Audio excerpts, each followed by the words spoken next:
Hey everyone, this is Fernando doing another video for the Modern Survivalist. Today's piece of advice is don't buy junk. Don't buy tools or equipment of questionable or downright bad, awful quality.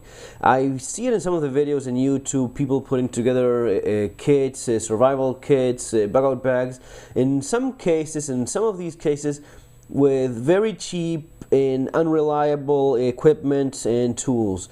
It is a very bad idea, basically because usually you get what you pay for. There are exceptions, I'm going to be talking about that in a second, but in general you do get what you pay for, and it's an awful idea to buy poor products, poor equipment for survival or emergency situations where your life may even depend on the quality of the tool that you're using. This is just an example of it. These are 3 Leatherman multi-tools.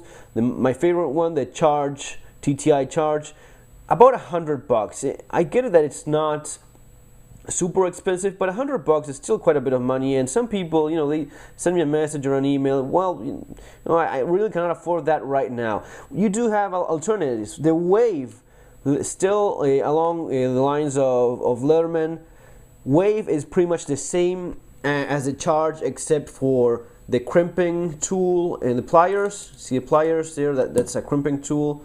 You don't have that in the Wave. The steel used in the blade, in the Wave, it's in the Charge TTI, it's fancy S30V, which is a very nice steel. That would be another difference.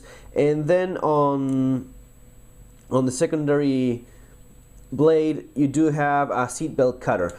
Besides that, and of course the titanium scales, which are much more comfortable, well, you have a little bit more of a rougher edge here in the handle of the Wave compared to the nicely rounded scales, titanium scales in the Charge.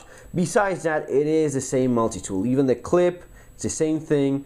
So if you cannot afford the $100 of the Charge, for what is it, $58? $58, you can get the Wave. Guys, I'm not a spokesman of Leatherman. I paid for my tools. I don't get a single bug out of this, but it's my honest advice, really. Just buy quality. If you cannot afford something like this, even within the line of Leatherman, you have the Sidekick. The Sidekick, it's a great multi-tool for the money. $34 for this one.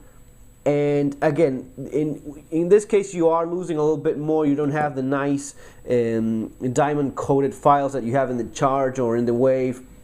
The blade is a little bit smaller, but on essence, you still have a Leatherman multi-tool, which is good quality. You have a multi-tool of reasonable size. And one more thing, don't go for the super small little things. This isn't about just knives, multi-tools, about guns as well, mouse guns. If you're training and you are proficient using a Glock 19, which is what you use in a class, it makes no sense whatsoever to end up having a mouse gun in your pocket, a little subcompact pistol that will not work as intended when needed. In this case, still, for $34, you still have reasonable size pliers.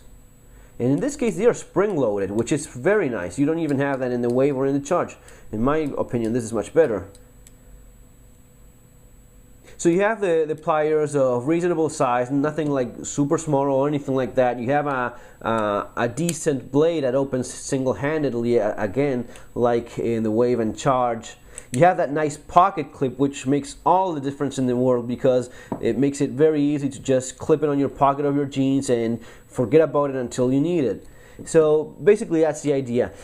Some of these tools, awful tools that people use for putting together their emergency kits, they say, well, it's something that's affordable, so you won't cry a river if you lose it or if you break it. Now, if you break it or if it fails in any other way during a real emergency, I mean, it's the worst idea you could think of in terms of survival and preparedness planning. Same for flashlights. Something like this is what you would be getting free in a store or something like that.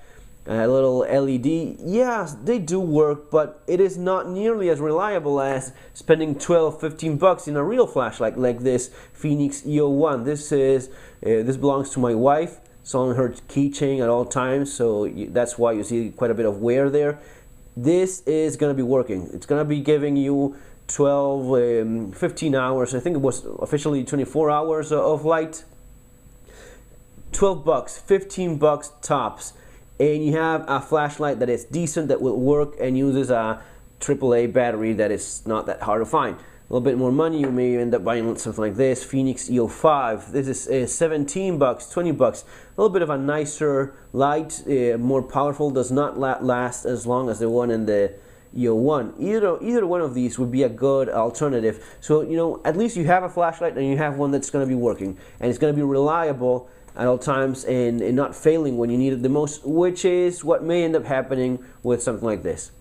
I see it all the time. People have these things. Yes, I have this little flashlight that works well for me. Well, it's really not quality. And today you can afford quality. All right, you can afford quality for not that much money.